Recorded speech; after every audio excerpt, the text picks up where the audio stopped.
it's a pleasure. I mean, looking at your history, it's hard to know where to start with an interview like yours. So my first question is going to be that, what would you like your first question to be? Man. Yeah, you didn't expect Why that? is Joe so upset at me? Why does he want to choke me out? I don't understand. Where's the love, man? Joe, come and answer that one first, Joe. He's been killing me all day for the last 24 hours. Come and answer that, Joe. Yesterday, he's been leaving messages on my phone telling me that, I'm going somewhere else, I don't want to talk to you. I've been leaving messages for Royce saying I don't want to talk to you, Royce. A friend of mine phoned me up and he said, Royce, there's a problem with Seni. Something's, he's not able to come because he's going to Mexico. I said, beep, Royce, I don't want to talk to Royce. And then he played along with it as well. Yeah. So the guy's on the phone going, who do I give the phone to? No, I thought the phone was off. I call him so I can personally talk to him, but I thought I hang up. But I left the phone on by accident. Yeah.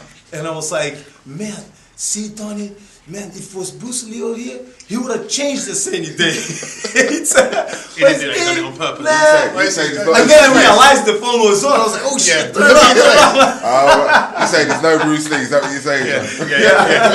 You saying if Bruce Lee was of course he would. You're saying if Bruce was alive, I would have changed the show. Wow. You're a legend, but you're not a legend in the Bruce Lee band. Yeah, not quite yet, so make sure you turn up. But he's been with us, Royce has actually supported Seni since 2006. So I can't be too mad at him. That long? That long. I was able to survive that long? You're that old. Is that where that's from, down there? That one, yeah, I think. Yeah, it's one of the shows, yeah. Cool, Pain and Glory. Well, so let's talk a little bit about Seni. You've been an ambassador for a long, long time. You're not going to be there this year, we know. It's a shame. The fans are going to miss you. But what can those who haven't been, what can they expect from Seni 2020? Man, it's the biggest gathering of martial artists, equipments, products, new, old products, new guys, new talents of fighters and martial artists coming up, the old guys like me coming around, and it's one of the biggest in the world. People come to kind of get to grips with the history of all types of fighting sports and stuff like that. When I look at yours though, I think you've still got a record of having the most submissions in the UFC. Is that correct? I don't keep track, man. Do I? That's what I'm told. I mean, I was going to ask if the record is still true, and if I just fight, man. What out of those submission victories, if you can remember it, and which one was the most satisfying? Which one was the sweetest? Let me think. The first UFC, submitting 3 guys, bigger, no gloves, no time limit, no weight division. In one night. No, maybe the second UFC. There was 4 guys that I submitted on one night. Nah, maybe it was Akibon, 6'8", 490 pounds. I don't know. It's tough to choose one. You've had a few then, basically. You've got a few good memories. I mean, looking back at the sport, how has it evolved for you? How has it changed? Is it in a better place? Is it heading towards a better place? It changed the rules. It changed the martial arts people are the same. They practice martial art, they come in, they get in the ring, they try their best, they train. Each one bring their style to the ring, their personal style. So it's that haven't changed. What changes the rules. So, but the rules goes equal for both of the fighters. So it's not like one takes more advantage than the other one. I mean, no, it's not. It's even. Is there any other rules you'd like to see changed or added or taken away? I'm a fighter. I come from the old school of no gloves, no time limit, no weight division. So martial art in general was built for that, for the streets, for no rules. You've fought all over the world. Where are some of the most, the best venues and some of the most standout venues that you've fought?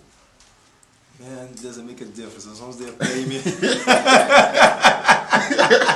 So really, it doesn't matter. Whoever pays the most, I'm gonna say, hey, that show was awesome. I'm a prize fighter at the end of the day.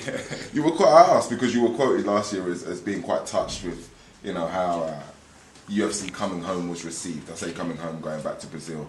Why was you so touched? What was it about that occasion that was so special? It's my house. I built the UFC. But it doesn't matter if I fight in the UFC in England, the UFC in Japan, or UFC in Brazil, or America. Hey, it's still my house. All the same to you, yeah. Brazil and fighting seem to go hand in glove. Would that be a fair assertion? Brazil and fighting, just everyone knows it. Well, for the two, like, they're quite synonymous. Latino blood, man. Yeah. Hot blooded, man. Why is that? Hot country, hot weather, not so cold. People don't want to fight in the cold, is that what you say? People in the cold, man, the blood runs a little calm, a little more like, okay, let's stay inside, mellow, stand by the fireplace. When you think cold weather, stay home with your girl. Latinos, man, hot weather, oof. Sex and fighting, man. Yep. Tell me about Brazilian Jiu-Jitsu. Your family are largely credited for it going, all over the world. People who wouldn't have known about it now know about it. Are you proud about that? Will that ultimately be the legacy? And where do you see that going in the future? The goal was to spread Gracie Jiu-Jitsu all over the world. For years, my family's been doing only in Brazil and stayed there and nobody heard about it. Until my brother brought it to America. Then once America found out, the entire world found out. That was the game. That was the plan. Was that the plan? You sure? That was or was plan. It an accident? No, that was the plan. There was actually a debate. He thought about it. The example that he used a lot is, okay, that was my brother Horton. He always said, man, if we teach jiu-jitsu to everybody, and one day they come in and beat us, because we're not anybody special, we just happen to know how to fight, how to do Gracie Jiu-Jitsu. What happened is, if I find somebody in the desert, he always told me that, the guy's dying, I go ahead and feed him water, give him my water, share my water with him. He grows and gets bigger and healthy and gets bigger and stronger and kills me and beat me up and take my water. Should I let him to die or should I save him? So the job is done then, basically. The job is done. We save the world. If exhibitions like Seni, if they're a positive aspect of the sport, the recent headlines with Alistair Overeem, that must be a negative side. What are your thoughts on that? I don't know what happened. I don't know the story. You see, I don't follow the guy's personal career. But yes, it's hey, maybe he take, maybe he didn't. Don't know. I know we still got a B sample to go before everyone's clear, but is doping in sport, doping in MMA, is that the biggest threat to the sport? I don't know if it's experienced a lot of growth over the last couple of years, and I think there are some people that are looking to, take it down a peg or two. Could that be one of the issues that brings about its, not demise, but tempers the essence? There's other things that could be worse. It can always be worse. So, it can always be worse. What are your thoughts on doping though? Is it challenged in the way that it's supposed to be? Yes. Do you think the people that run the sport are doing enough? Yes, the reason I ask you is because Victor Conti, he's been running over Twitter, he's had a bit of a beef with Dana White this week, and the whole idea that, to the point where Dana said that he can't be responsible for all the fighters all over the world. Is that acceptable? He's not, he's a promoter. Yeah. He's not a manager, he's not a trainer for the fighters, he cannot be responsible. He's on part of the rules. You take something, you're gonna get banned. It's so if the fighter takes, if the camp agrees, if the camp does it, they gotta pay the consequences. Over in England, there's a lot of kiddies getting involved in mixed martial arts. Good thing? A lot of kids? Yeah, youngsters. That what Dana White did when he took over the UFC, they became a dream now. The kids grow up, one day want to be a footballer, one day want to be a rugby player. When I grow up, I want to be a hockey player.